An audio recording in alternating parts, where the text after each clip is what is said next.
Salut les pilotes! Cette semaine, on va faire une vidéo avec Elodie. Ça va être toi la star. Wouhou! Ça arrive des fois. On va faire une vidéo assez simple puisqu'on va passer la catégorie ouverte. Enfin, tu vas passer la catégorie ouverte. Ouais, ça y est, je vais pouvoir m'y mettre. T'es prête? Tu te sens... Allez, de toute façon, est-ce que j'ai le choix? Non. Ah bah merde. Faut du contenu de toute façon, sinon ils vont m'engueuler et je leur fais pas de vidéo. Alors, bah, on va voir ce que ça donne. C'est parti.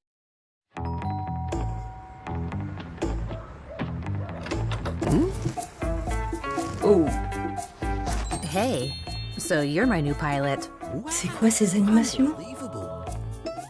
Then, you're a really good pilot.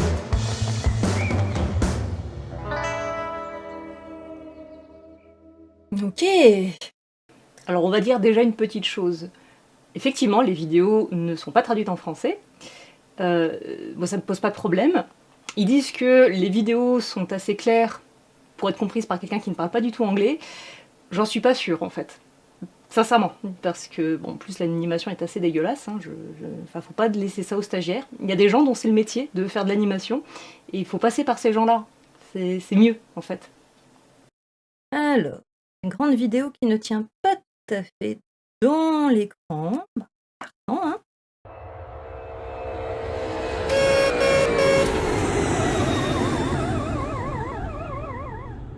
Ouais, d'ailleurs, les hauteurs maximales de vol, ce serait bien aussi de les respecter pour les avions militaires.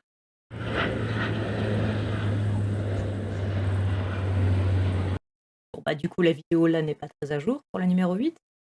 Ce guide contient les éléments essentiels à connaître et notamment les aspects réglementaires pour exploiter votre UAS en catégorie ouverte. Hein? Pourquoi il y a deux fois la même question? Le 1 et le 2, c'est pareil? Bon. Bon, je vais essayer d'y aller un peu vite parce que je suis pas non plus une vraie débutante. C'est-à-dire, j'ai quand même quelques bases. Mais si vous ne connaissez rien, effectivement, je vous conseille quand même de lire attentivement. Alors, je sais pas, hein, si je suis censée intégrer tout ça, le connaître par cœur. On va au moins le lire un petit peu en diagonale. Bon, pour l'instant, on s'y retrouve beaucoup dans la vidéo de Morgane. En tout cas, ce que je trouve pas mal dans cette nouvelle version, dans la catégorie ouverte, par rapport il me semble, à ce que proposait la loi française à l'origine, c'est qu'elle est beaucoup plus permissive en termes de drones fabriqués manuellement. Ce qui était moins le cas, voire pas vraiment le cas dans la loi française. Intéressant, ils mettent une partie sur les batteries au lithium et à quel point elles peuvent être dangereuses, ce qui est vrai. Je vous conseille très fortement d'avoir des poches justement prévues pour le transport des batteries au lithium ou des boîtes de transport prévues pour ça. Bon là, en cas d'accident, en fait, c'est des boîtes ou des poches qui vont contenir en fait l'incendie. Du coup, bah, c'est mieux. Ça évite de cramer la baraque. Ok. Donc la validité de l'examen est de 5 ans. Hein. Je peux recommencer autant de fois que je veux. Et je peux faire 25% d'erreurs. Essayer d'en faire le moins possible, hein. C'est que j'ai une réputation à préserver. Ou pas. Alors, question pédagogie. C'est sympa de mettre 2 vidéos au début pour réexpliquer les règles principales de la manipulation d'un drone, mais ça aurait été mieux ensuite de faire des vidéos pour résumer tout le parpaing. Voilà, c'est pas intéressant. Enfin, c'est pas intéressant, c'est-à-dire que c'est chiant. 66 pages? Pourquoi le nombre de pages, il change pas, en fait? Oh putain! On va regarder la petite barre à droite, elle est plus rassurante. Alors dans le point, introduction, pourquoi des restrictions? J'aurais mis aussi, j'aurais rajouté dans le texte, parce que s'il y a des accidents à cause de Mongols qui font n'importe quoi, ça va impacter tous les pilotes, tous les gens qui font du drone. Et bah, personne n'en a envie. Non, mais la DGAC, la DSAC, mettez la vidéo de Morgane, en fait. Non, mais c'est pas pour lui faire de la pub, mais je veux dire, en 12 minutes, un quart d'heure, c'est bien résumé. Pourquoi je m'affiche ça déjà? Alors, je rigole de cette phrase. Alors, sans parler de psychotrope, mais juste d'alcool, j'ai souvenir d'un petit pique-nique quelque part avec Morgane, où on est parti avec une petite bouteille de vin pour se faire plaisir. Et puis des tartines, vraiment le pique-nique sympa. Voilà, on s'est posé dans un coin. Et, et puis ensuite, après avoir bu un verre, il s'est dit allez, je vais voler. Allez, il a pété son drone. Donc oui, je le confirme. L'alcool, c'est après avoir volé, pas avant. Alors, pour le coup, ça va, c'était que un dégât matériel. Mais bon, voilà, faut éviter. Alcool, autres substances psychotropes, non, ça fait pas bon ménage avec un drone du tout. Car encore moins FPV. La drogue, c'est mal, vous voyez. Ouais, ça, le survol des propriétés privées, globalement, évitez. Évitez si vous avez pas, enfin, à moins que vous ayez envie de passer pour un connard auprès de vos voisins, hein, mais globalement, déconseillé. C'est d'ailleurs assez rigolo parce qu'on avait eu une anecdote comme ça, où on était chez nous, à la maison et il y a un voisin qui nous appelle, sur le téléphone, enfin qui appelle Morgane sur le téléphone en lui demandant, «Ah, c'est toi qui voles, au-dessus de chez moi?» «Ah bah non, là on est en train de se faire un barbecue, tranquille, enfin, qu'est-ce qui se passe?» «Bah, il y a un drone qui vole au-dessus de chez moi». Bah, du coup, comme il y a une réputation à tenir, bah, avec Morgane, on commence à essayer d'identifier où est le drone et de trouver, qui le faisait voler. Et il s'avère que c'était un vieux dans le village, qui venait juste de s'acheter un Mavic, qui avait pourtant essayé de faire les choses correctement. Il s'était inscrit à l'époque sur, Fox Alpha Tango et lui sur la carte qu'il avait, là où il volait, c'était go, c'était vert, il y avait pas de souci. Sauf qu'entre, bah, la carte qui n'était clairement pas à jour et les faits, bah, dans les faits, il y avait tout un nouveau lieu d'habitation, une résidence qui s'était construite et bah, clairement les gens ont pas envie de voir un drone au-dessus d'eux. Et donc voilà, donc Morgane lui a réexpliqué gentiment que, bah, voilà, faut faire attention, faut éviter d'avoir un drone qui se balade au-dessus des maisons, même si les cartes vous disent que c'est bon, globalement, évitez de voler au-dessus de vos voisins, ce sera toujours mieux. Alors ça, ouais, c'est vrai que c'est très, très important. Il est déjà arrivé qu'on était dans des configurations assez spéciales. C'était, bah, voilà, il y avait eu un survol autour d'un parc complètement désert. C'était en plein covid, en plein confinement, le premier du nom. Donc on avait le parc pour nous-mêmes, ça c'était chouette, mais du coup on était plusieurs avec le téléphone. Enfin voilà, à s'appeler si jamais il y avait un souci ou en tout cas parce que, bah, des fois le drone passait derrière des grands arbres et du coup on pouvait plus le voir. Enfin si on était d'un côté de l'arbre, bah, si le drone il est derrière, on le voit plus. Donc du coup, on s'est mis à plusieurs, plus ou moins cachés pour pas être sur les vidéos, mais en même temps à spotter du coup au loin le drone et nous assurer que tout se passait bien, qu'il y avait pas d'accident. Donc on a le droit de transporter des choses avec un drone en catégorie ouverte. On n'a pas le droit de les larguer, c'est dommage. Ça aurait un potentiel très sympa pour des bombes à eau en pleine canicule. Mais sinon, non, je vois pas qu'est-ce qu'on pourrait transporter. En catégorie ouverte?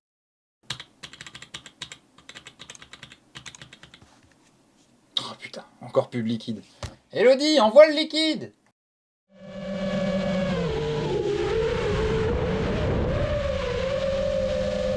Voilà, bon, on rappelle, hein, ça peut coûter cher de faire de la merde avec un drone. Donc, soyons sûrs, tous ensemble, de faire les choses correctement. Ah, le fameux réseau RTBA. Hein? Que quand tu vis dedans, t'en as marre de voir des avions militaires qui passent à toute berzingue, à 50 mètres au-dessus de ta baraque. Et ça fait le 8e qui passe là. Oh les connards. Regarde celui-là comme il est bas. Ah ouais, ça aussi, là, les ULM. Les ULM qui aiment décoller dans les champs alors qu'ils ont absolument pas le droit de le faire. Ouais. Ça aussi, ils devraient peut-être un petit peu relire la documentation. Eh ben, on continue. T'engages, c'est ça, et le roule, c'est ça. D'accord. Il est nul à chier leur truc. Attends, non, ou c'est moi qui comprends rien. Ah oui, non, c'est vrai qu'il y a ça et il y a ça. Ok. Ah, le tangage, le roulis et le laisse. Ils sont pas ouf du tout, leur. Alors c'est moi qui suis débile. C'est une possibilité. Là, typiquement, c'est le genre de truc qui a besoin d'une explication en image. Enfin, en image qui bouge, en vidéo, en animation. Merde. Le roulis, le tangage et le lacet. Ah d'accord, non, la traînée, c'est par le bas. D'accord, non. Donc là, pour un drone, la traction et la portance, c'est la même chose. Et la traînée et le poids aussi. Enfin, c'est pas la même chose, mais ça va dans la même direction. Oh putain, ce schéma de ces morts. Alors là, on rentre dans la partie vraiment relou pour moi. Parce que autant pour tout ce qui va être côté législatif, c'est quelque chose avec lequel je suis assez à l'aise en général. Par contre, tout ce qui est électronique, ça me barbe en fait. Ça ne m'intéresse pas du tout. Mais pas du tout. La télécommande? Ok. C'est ça plutôt une radiocommande, mais non, parce que là, pendant 2 secondes, je me suis imaginée en train de piloter un drone avec la télécommande du téléviseur. Comment on allume cette télé? Mais non, mamie, ça c'est la commande de la box. Moi, Mais non, mamie, ça c'est la commande du Blu-ray. moi. Mais non, mamie. N'oubliez pas, avant de voler avec votre drone dans la catégorie ouverte, il faut rigoureusement prendre connaissance du manuel d'utilisation d'entretien fourni par le constructeur. Si ce constructeur, c'est vous-même, vous l'avez dans le cul. Et oui, ça aussi, c'est très bien de le préciser, une batterie qui gonfle, c'est une batterie qu'on oublie, hein, qu'on se débrouille pour s'en débarrasser proprement auprès d'une déchetterie ou de tout endroit de stockage prévu à cet effet. Parce que, encore une fois, quand une batterie au lithium prend feu, ça fait un feu très chimique et c'est pas cool du tout. On a fini! Allez, on continue! Oh, le beau géoportail! Ah, il y a vraiment plein d'endroits où on peut pas voler, en fait. C'est fou! Ah non, d'accord, c'est au-delà des côtes. Je croyais qu'on n'avait pas le droit de filmer sur les côtes françaises. Ah non, d'accord, c'est dès qu'on commence à sortir un peu de certaines zones. Ok, d'accord, c'est intéressant.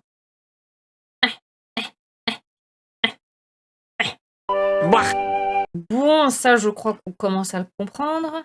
Ça, oui, hein, pareil, les assurances. Voilà. Il y a certaines assurances liées à votre habitation qui le prennent en charge pour le loisir. Pour un usage commercial, là, pour le coup, il vaut mieux généralement avoir une assurance dédiée. Vaut mieux payer un petit peu tous les mois pour rien qu'un jour se faire emmerder le jour où on casse un truc qui coûte cher. C'est pas con de rappeler que, effectivement, les batteries au lithium sont dangereuses et ne sont du coup pas autorisées en soute. Autant le drone, lui, peut être placé dans le bagage, autant les batteries, elles, vaut mieux les conserver sur vous dans votre sac cabine. Parce que si jamais il y a un problème, bah, au moins, directement en cabine, les agents de sécurité sont formés justement pour réagir, alors qu'en soute, s'il y a un truc qui prend feu, j'ai passé 64 minutes. J'ai pris mon temps aussi, hein. Allez, c'est parti! On y va, on y croit? Alors, à quelle distance suis-je autorisée à faire voler l'UAS? À une distance maximale de 200 mètres de ma position, à une distance où je peux voir clairement et piloter l'UAS en étant capable de surveiller l'espace aérien, la distance préconisée dans le manuel d'utilisation fourni avec l'UAS, aussi loin que je peux voir l'UAS. Ne cochez qu'une seule réponse. Normalement, c'est 200, hein, on va vérifier. Je sais que c'est à vue, mais bon, avec 200 mètres après, ça fait loin. La consommation d'alcool peut-elle affecter la sécurité de votre vol? Oui. Le survol de personnes non impliquées est-il autorisé en catégorie ouverte?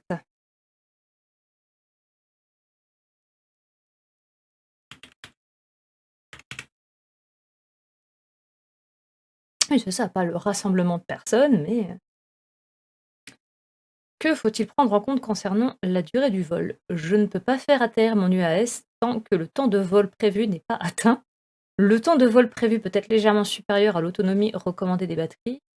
Le temps de vol prévu peut être égal à l'autonomie maximale de l'UAS. Le temps de vol prévu doit être inférieur à l'autonomie maximale de l'UAS afin de disposer de réserves.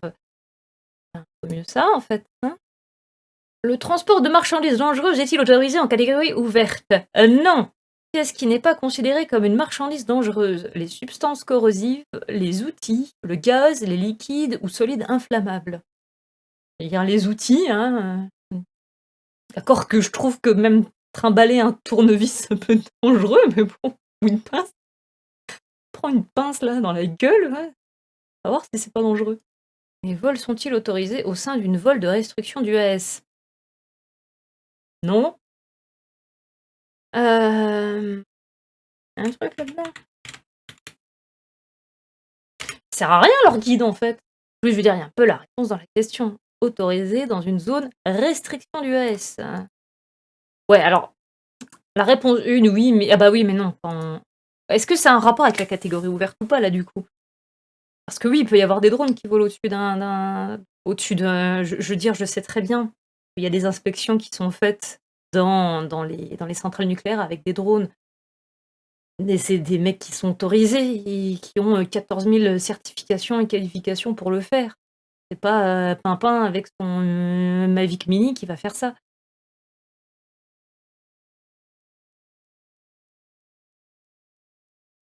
Eux aussi, c'est quoi ce délire d'avoir des checkbox quand c'est techniquement des radio buttons qu'il leur faudrait, des radio-boutons? À quoi s'expose un exploitant d'UAS contrevenant à la réglementation? À une amende dépendant de la catégorie de l'UAS, aux amendes ou sanctions pénales applicables dans l'État dans lequel la violation de la réglementation a lieu, seulement un rappel des lois et règlements applicables à l'autorité compétente. À rien, le règlement n'est pas encore applicable. Si, il est applicable. Les facteurs suivants ont une influence sur les capacités du télépilote, sauf... Oh, le nervous breakdown. Les vêtements. Encore que, comme je le disais tantôt, si on n'a pas les bons gants quand il fait froid, eh ben ça peut avoir une influence sur les capacités du télépilote. Donc sincèrement, je trouve que les quatre choses sont importantes. Voilà. C'est ce qui aura la moins grosse influence, hein. Vous pouvez voler en bermuda, en pantalon ou en jupe, ça change pas grand-chose normalement, votre capacité à voler. La fatigue, le stress et l'alcool, par contre, c'est pas terrible. En cas de maladie, le télépilote doit voler sans précaution particulière, bien sûr. Annuler l'opération dans tous les cas, s'assurer que son état de santé n'affectera pas la sécurité de l'opération, prendre les médicaments nécessaires et voler. Des bonbons bleus pour baiser, des jaunes pour dormir. Et après tout, hein, sur les notices, il y a écrit qu'il faut pas conduire, il n'y a pas dit qu'il faut pas voler. Hein. Oui, ça dépend ce que c'est quoi la maladie. Défouler la cheville, ça gêne pas trop le télépilotage. Quelle est l'influence de l'alcool? Putain, ils vont nous la mettre à tous les coups. Hein. On sent qu'en France, c'est le pays du vin et de la bière. Hein. Quelle est l'influence de l'alcool sur le comportement des télépilotes? Une augmentation du temps de réponse, comme en voiture. Alors, on va lire quand même les autres propositions parce qu'elles sont drôles. Une meilleure conscience de la situation, c'est bien connu. Quand on picole, on pilote mieux. Une meilleure réactivité pendant les opérations, tout à fait vrai. Hein. Plus on picole, plus on est réactif.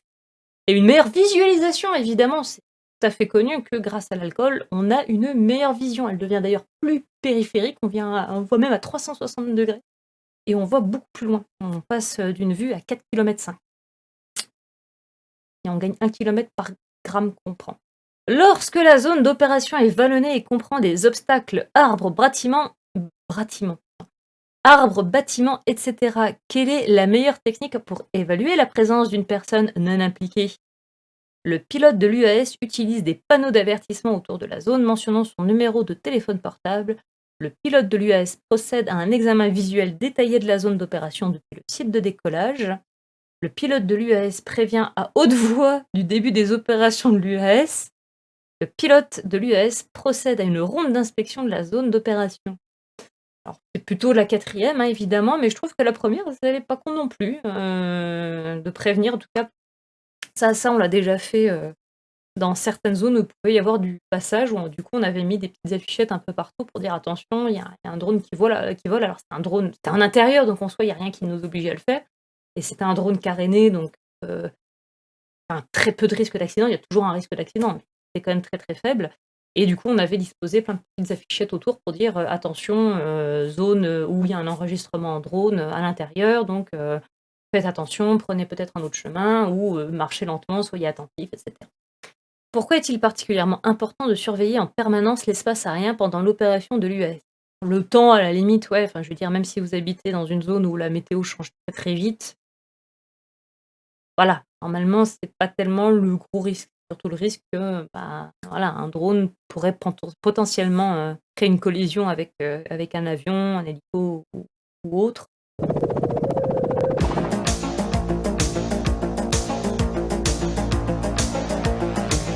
Que devez-vous faire en cas de perte de la liaison avec votre UAS? Vous devez attendre, il reviendra quand les batteries seront épuisées.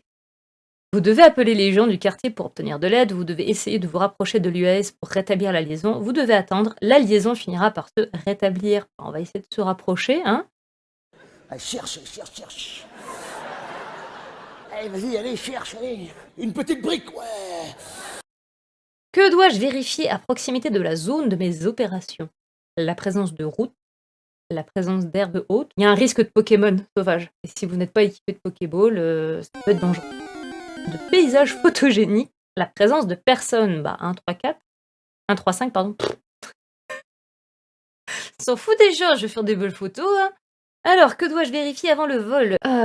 Déjà l'existence de vol de restriction, hein, l'adéquation des performances, les conditions météorologiques réelles, hein. C'est sûr que si, il y a un typhon dans l'air, on évite de voler. Que le maire de la commune, on s'en bat les couilles. Que la classe CE de mon US permet l'opération. C'est quoi déjà les classes CE? Je pense que c'est 1, 2 ou 5 ou 1, 2 et 4. Morgane, on a fait souvent des prestations autour de pas loin d'aérodromes où du coup, à chaque fois qu'il y avait un décollage, on appelait la tour de contrôle et l'héliport pour prévenir attention, voilà, il y a un drone qui décolle. Bon, une fois sur deux, déjà, ils nous envoient chier parce qu'ils en ont rien à foutre. Mais donc typiquement, jamais personne ne va vous appeler pour vous dire attention, je m'apprête à décoller avec mon A320, est-ce que le drone de Morgane est bien posé au sol? Ça n'arrivera pas. J'aime bien parce que je dis des trucs et ça se trouve, je suis complètement en train de me planter en fait, c'est hyper stressant. Pourquoi dois-je vérifier la présence de sentiers pédestres à proximité de la zone de mes opérations UAS? Pour pouvoir utiliser le sentier comme point de repère pendant le vol, pas con, pour éviter de survoler des personnes non impliquées, pour éviter que les chemins n'apparaissent sur les photos, pour éviter les collisions sur les lampes et les panneaux des sentiers, on va surtout éviter de taper des gens, enfin de survoler des gens, éventuellement de prendre le risque qu'il y ait un accident.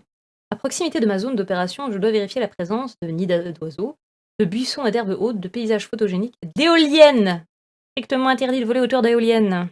Chacune des situations suivantes peut conduire à un crash, sauf une panne moteur. Si prendre des photos de personnes sans leur consentement préalable, ça peut générer un crash si, comme dans la première vidéo qu'on a vue, la personne vous attaque le drone avec un lance-pierre. Comment définir une situation anormale liée aux opérations d'UAS? Seules les situations dans lesquelles un crash de l'UAS est inévitable en raison d'une perte totale de contrôle. Uniquement des situations dans lesquelles les personnes non impliquées sont en danger, dans tous les cas, et lorsqu'un accident est inévitable. Une situation dans laquelle la manœuvrabilité de l'UAS est dégradée en raison d'une ou plusieurs circonstances imprévues. Une situation est définie comme anormale uniquement lorsqu'elle est répertoriée comme anormale dans la réglementation ou dans le manuel de l'utilisateur. Je n'en sais fichement rien. Mais alors, genre, pas du tout. Je vais prendre le truc le plus bateau. Hein, Oh, sérieusement, quelle force s'oppose à l'avancement d'un aéronef? Oh, va te faire enculer. La traînée, la portance, le poids, la traction. La traction, normalement. La traction, c'est ce qu'il y a derrière. Je comprenais rien à leur schéma, ils étaient merdiques. Non, la traction et le poids. Puis je vais pas taper traîner, traction sur Google. Ça va mal se passer. Qu'est-ce qu'on s'en bat les couilles de savoir ça, sérieusement? Ah, donc c'est bon. Non, c'était pas ça. C'est traîner, traction. Ah putain, l'avancement. Mais c'est quoi l'avancement, bordel? L'avancement, c'est la traction, donc derrière, c'est la traînée. Oh merde.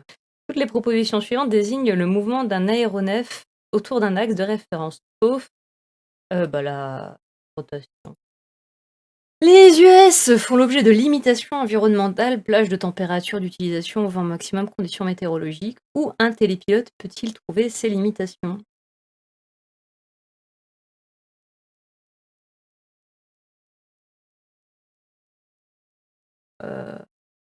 One eternity later. Il y a un peu des deux, en fait. Enfin, il y a aussi les autorités compétentes. Enfin, de la même manière que normalement les avions sont pas censés décoller au-delà d'un certain une puissance de vent et tout. Oh, c'est de la merde leur question. Le règlement général sur la protection des données RGPD s'applique-t-il à l'exploitation d'UAS? Non, il n'y a aucun lien entre les UAS et le RGPD. Non, pas dans la catégorie ouverte. Oui, si l'UAS peut enregistrer des données personnelles, images par exemple, si l'aéronef est équipé d'une caméra susceptible d'enregistrer ou tout autre capteur, notamment images ou micro. Qu'est-ce qu'une donnée personnelle? Tout droit ou tout bien appartenant à un être humain? Non. Un ensemble large de données produites par une personne sur Internet? Non plus. Toute information concernant une limitation de la performance humaine? Toute information en lien avec une personne physique identifiée ou identifiable? Est-il recommandé de s'assurer en tant qu'exploitant? Oui, même si la loi ne l'exige pas. Il me semble. J'ai un doute. Ouais, parce que c'est quoi? Qu'est-ce qu'ils définissent aussi par exploitant? Est-ce que par exploitant, ils entendent par la personne qui se sert du drone ou est-ce qu'ils entendent une exploitation commerciale? Ah, l'importance du vocabulaire! Quelle proposition suivante désigne une menace pour la sûreté? Le vol dans une CTR, de larguer des tracts commerciaux au-dessus d'un regroupement de personnes, de voler hors vue, le survol d'un site interdit, prison, centrale nucléaire, par exemple. Centrale, une centrale, déjà ça. C'est qu'une CTR, merde. Ah putain! Heureusement que c'est pas moi qui pilote, hein. Bon! J'ai terminé. Oh putain, 88%! Yes! Alors c'est où que je me suis chiée? Ah, mais on peut pas revoir les questions. Ah, faudra revoir la vidéo du coup. Pour les bonnes réponses, il te dit c'est quoi la bonne réponse. Par contre, pour les pas bonnes réponses, il te dit pas c'est quoi les bonnes. C'est débile. 2,4 et 5,8 GHz, la radiocommande avec les trucs aéronautiques. J'avais pensé à ça, soit le Wi-Fi. Parce que je crois que c'est le cas à un moment. Enfin bon. 5 erreurs. Hein. J'ai mon permis. Youpi. Bon, Elodie, Oui, Morgane. ça s'est bien passé? Oui, c'était rigolo. T'as eu ton attestation? Ça y est, je suis officiellement en rien en fait. Si, je suis télépilote sur catégorie ouverte. Voilà. Exploitant de drone en Exploitant. catégorie ouverte. Allez, la question qui fâche tout de suite. Les cours du truc ou les cours de moi? C'est quoi le mieux? Alors, sur une échelle de 0 à 20, la pédagogie, elle doit être à moins 3. Voilà. Non, sérieusement, en fait, D'accord. non, c'est vraiment pas terrible. Bien évidemment, pour le site Alpha Tango, hein, pas pour toi. Ouais, non, mais reviens. Bah non, j'ai dit que toi, t'es bien. J'ai pas donné une échelle, mais t'es bien. Une échelle de 1 à 10. À 9, t'es pas mauvais. Voilà. À 10, t'es vraiment bon. Ouais, c'est pas faux. Déjà, la petite vidéo d'intro, comme je l'ai dit tout à l'heure, en anglais, alors c'est cool. Hein, alors ils te disent que les images parleront d'elles-mêmes. Je suis pas sûre en fait que pour quelqu'un qui parle pas anglais, les images parlent d'elles-mêmes. Puis bon, voilà, encore une fois, la qualité de l'animation. Je le rappelle, il y a des professionnels dont c'est le métier. Hein. Non. Si, Non. c'est un métier. Ça peut C'est être comme les pilotes de drone. Voilà, c'est de la passion, mais c'est un métier. Non. Voilà. Et puis ensuite, la deuxième vidéo qui était du coup en français, un peu mieux faite, mais pour le coup qui est quasi identique à la première en anglais, donc j'ai pas compris pourquoi il y avait les deux. Parce que tu comprends pas l'anglais, après il y a la version française. Voilà. Si t'es espagnol, comment tu fais? Ah mais non, il y en a une dans chaque langue. Ah d'accord, ok. Théoriquement, hein. Et non, puis après, du coup, tous les parpaings de PDF, je trouve que niveau pédagogie, c'est nul à chier. Ils t'ont montré quoi d'autre comme parpaing de PDF? Alors, il y a eu vraiment le gros parpaing de PDF avec vraiment toute l'explication. Alors, il y a des trucs qui étaient intéressants, hein, de type, oui, rappeler qu'il faut pas picoler avant de prendre un drone. Je me suis permise du coup. D'ailleurs, au Japon, vous finissez en prison. Attention, c'était déjà dans les lois japonaises, il y a des sanctions en plus. Ils sont pas en Europe, hein, donc leurs lois sont très très sévères au niveau du drone, et l'alcool c'est 0. Déjà partout au Japon, ils aiment pas trop. Déjà au volant, en fait. L'alcool au volant, c'est très mal En vu. drone, c'est pareil, hein, vous perdez tout. Ouais. Puis alors les Japonais, enfin dès qu'il y a garde à vue et compagnie, c'est pas 24 heures ou 48 heures comme chez nous, hein, c'est 20 jours. Donc on évite de faire le C'est compte bien en Japon. 20 jours d'un côté. Ah bah là, t'as le temps de faire le point sur ta vie, hein, parce que tout seul enfermé dans une cellule, c'est pas ouf. Donc ouais, non, il y avait une grosse tartine de PDF. Honnêtement, je suis contente d'avoir vu ta vidéo sur la catégorie ouverte juste avant. Parce que clairement, c'est... Non mais je veux dire, voilà, je veux bien que t'es mon mari, voilà, je vais pas dire que tu fais de la merde. Genre, Mais- genre tu le fais pas. Mais non, sincèrement, la vidéo était beaucoup plus utile. Donc je vous conseille la vidéo catégorie ouverte que Morgane a faite avant de faire le QCM. Je trouve qu'il y a beaucoup de propos qui sont beaucoup plus justes. Ensuite, il y a eu le géoportail, là, avec toutes les zones rouges, orange et compagnie. Alors attention, il y a une chose d'ailleurs, la zone sur Géoportail n'est pas forcément juste à 100%. La mise à jour est faite relativement lentement. C'est vraiment, voilà, le géoportail est très pratique, ça fonctionne, mais je vous conseille quand même de savoir lire une carte OACI. Il y a une vidéo qui arrivera là-dessus dans pas longtemps, normalement. Nous, on se sert des cartes OACI, le géoportail est très bien pour le loisir ou la catégorie ouverte, mais en gros, voilà, vous savez que vous avez le droit de voler dans un champ, quoi. Vous sortez des zones rouges, vous êtes sûr qu'il n'y ait pas une CTR d'aéroport, une connerie comme ça, et vous êtes bien. En fait, il y a d'autres zones qu'il faut savoir lire sur une carte OACI, théoriquement. On ne vous le demande pas en catégorie ouverte, moi je vais vous apprendre à la lire, parce que je suis gentil. Il y avait quoi? Bah, du coup, il y avait effectivement les documentations de l'ESA, c'est ça? Ouais, ça. ESA, voilà. Ouais, il faisait tout le truc avec les catégories 0, 1, 2, 3, avec ou sans caméra, etc. J'ai même bugué sur le coup parce que je pensais au début que c'était les activités, et après, du coup, je suis remontée et j'ai vu que c'était les classes. Sachant que je l'ai dit aussi hein, dans la vidéo catégorie ouverte, le marquage CE est théoriquement obligatoire maintenant avec la réglementation européenne, mais n'est toujours pas lancé et effectif. Donc, toutes les catégories, C0, C1, C2, C3, C5, tout le blabla, bah, pour l'instant, Puis bon, bah ensuite, du coup, le test en lui-même, alors ça fait très code de la route en fait, hein, très sincèrement. ça c'est une des peurs que j'avais. Ouais, ouais, confirmé du coup. Sur ma dernière année de formation, avant en fait que les lois européennes soient appliquées, j'avais peur qu'ils codent de la routise la formation drone. Ah oui, mais là, oui. Alors, sachant que dans les lois drone, ça a toujours été dit, par exemple, les agglomérations, c'est au sens du code de la route. On se base sur le code de la route pour les lois drone depuis des années. Donc, ça ne m'aurait pas choqué que ça devienne un peu comme le code de la route. Ça m'aurait emmerdé que ça devienne beaucoup comme le code de la route. En tant qu'ancien moniteur auto-école, tu sais de quoi tu parles. Hein, les questions stupides, ou si on les lit pas, en fait, on peut faire faux alors qu'on a tout à fait compris la loi. Hein. On sera pas dangereux, c'est juste qu'on a En fait, mal lu. C'est pas forcément qu'on a mal lu, c'est surtout qu'il y a une façon de tourner De la formuler. phrase ou d'utiliser certains termes qui prêtent à confusion, comme le terme exploitant, dans le cadre de l'assurance où j'ai bugué par exemple sur cette question, parce que pour moi un exploitant c'est un exploitant commercial, il y a un usage commercial, Non. sauf que non, en l'occurrence, dans ce cadre-là, Un non. pilote de drone professionnel est un exploitant drone. Voilà. Bon, en tout cas, je suis contente, voilà, j'ai réussi. J'ai vraiment eu peur de me planter, parce que avec tous les commentaires à la con C'est que quoi les j'ai notes fait, d'ailleurs? les notes, c'est-à-dire... Bah, il faut que t'aies combien?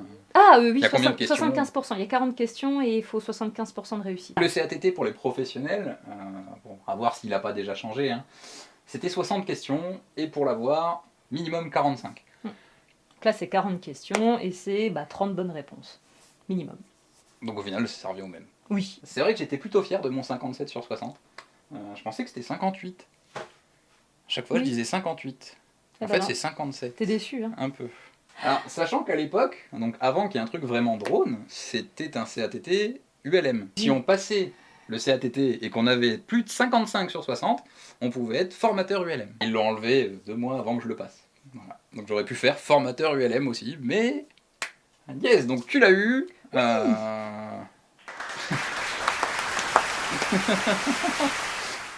En gros, Ou en maigre. quelqu'un qui n'a jamais vraiment été plongé là-dedans. Parce que tu restes quand Oui, même... oui. Enfin, t'es ma femme, t'es venu avec moi sur des missions, Oui. tu sais à peu près comment ça marche. Je t'avais déjà un peu formé, entre guillemets, pour que tu comprennes les risques qu'il y avait, etc., que tu saches quoi regarder. Oui. Formez vos spotters. Même si vous êtes professionnel et que vous volez en FPV, formez vos spotters. Le spotter n'a pas besoin d'être professionnel.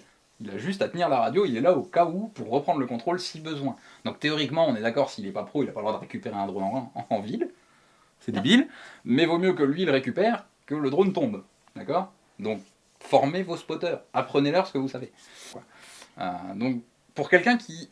Vraiment, aucun point de vue, aucun... Ouais, genre aucune il débarque. entrée dans la réglementation, il débarque dans le drone, il Ouais. veut passer la catégorie ouverte. Il s'est réveillé le matin, il s'est dit le drone c'est ma passion. Ouais, là va falloir étudier un petit peu quand même. Ouais, un petit peu. Non, franchement, un petit peu. Regardez de nouveau sa vidéo, elle est bien. C'est vrai qu'il y a quand même 2-3 trucs à retenir, à comprendre. Même pas tant pour réussir à passer le QCM, parce que ça, à la limite, c'est du bourrage de crâne. C'est surtout vraiment de comprendre quels sont les risques inhérents à l'exploitation d'un drone, en fait. Et ça, pour le coup, je pense qu'il faut effectivement se donner un peu de temps. Ils estiment qu'il faut 180 minutes. Je dirais même un petit peu plus si on veut vraiment bien s'imprégner de ce que c'est de piloter un drone, en fait. Des risques qu'il peut y avoir et compagnie. Bon, dans un champ, il y en a moins. Oui, dans un champ, il y en a moins, on est d'accord, mais bon, je veux dire, nous, on est dans un champ, on est quand même dans une RTBA, donc... Oui. Ça, c'est chiant. Oui. Et c'est pour ça qu'il faut savoir lire une OACI, puisque la RTBA n'est pas sur Géoportail. Voilà. Mais non, mais je leur dis, abonnez-vous, lâchez un like, un commentaire, tout ça, faites votre taf, et moi je ferai le mien. Puis les bifetons aussi, non? Ah non, pas ça. Enfin, si vous en avez en trop, je prends. Hein. Tu fais un OnlyFans sinon. Non, ça c'est ma... ça, ce sera ma menace. Donnez-moi des sous, je fais un OnlyFans. Ok, donc visiblement, c'est chaud. Si Un peu on n'est quand même. pas dedans, ça reste assez chaud. Autant déjà le premier truc qui avait été mis en France, la Fox Alpha Tango, était plutôt bien en fait justement pour commencer à mettre les pieds dans le drone et enfin au sens pas littéral bien Évitez évidemment. de mettre les pieds dans votre drone. Mais voilà, au moins ça permettait un C'est petit peu fragile. c'est fragile, ouais. Et puis ça coupe surtout s'il tourne. S'il est allumé, faut pas. Non, faut pas. J'ai perdu une paire de pompes comme ça. Ah oui, c'est vrai. Il y a peut-être ce côté un peu prise de tête. Oui, bah voilà, c'est bon, c'est un jouet, c'est juste pour m'amuser, mais derrière, il y a quand même des risques. Bah, Donc faites passer le mot, aidez les gens, s'ils veulent des coups de main sur les cours, etc. Bah, je vais peut-être même faire une section sur le site avec des cours drone, plus orientés et catégorie ouverte quand même, parce que le spécifique ça reste mon gagne-pain, donc je vais peut-être pas tout vous donner, faut pas déconner. Mais je vais faire un petit truc vraiment pour la catégorie ouverte qui sera peut-être un peu plus clair aussi que, que le site de la DGAC.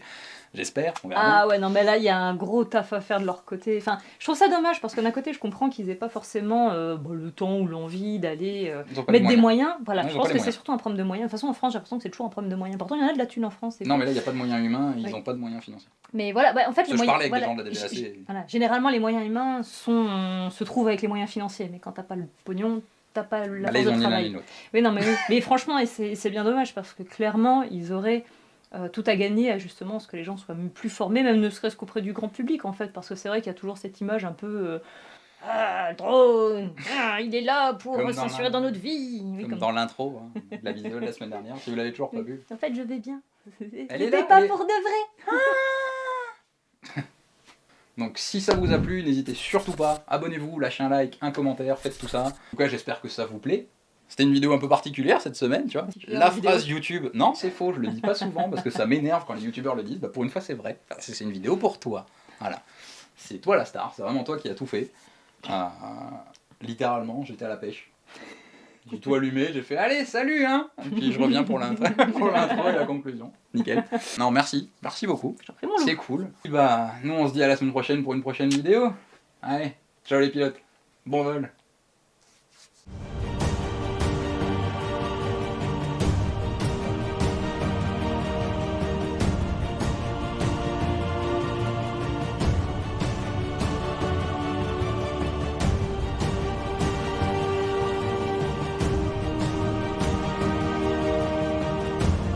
Oui, votre femme, elle va faire la gueule quand elle va regarder le relevé de compte et que vous avez claqué la moitié de votre salaire dans les drones. C'est normal. Pourquoi Au bout d'un- tout de suite Tout de suite. Genre, c'est pas la madame, elle va claquer la moitié de son budget dans des drones. Ah Bah, y en a pas beaucoup. non, je sais. Il y en a pas des masses. Moi, ça m'arrange, elle aime bien, donc ça me dérange. Enfin, voilà, ça la dérange pas quand je Je fais fais quand même la gueule, mais quand même. C'est pour le principe. Pour le principe, tu dépenses de l'argent.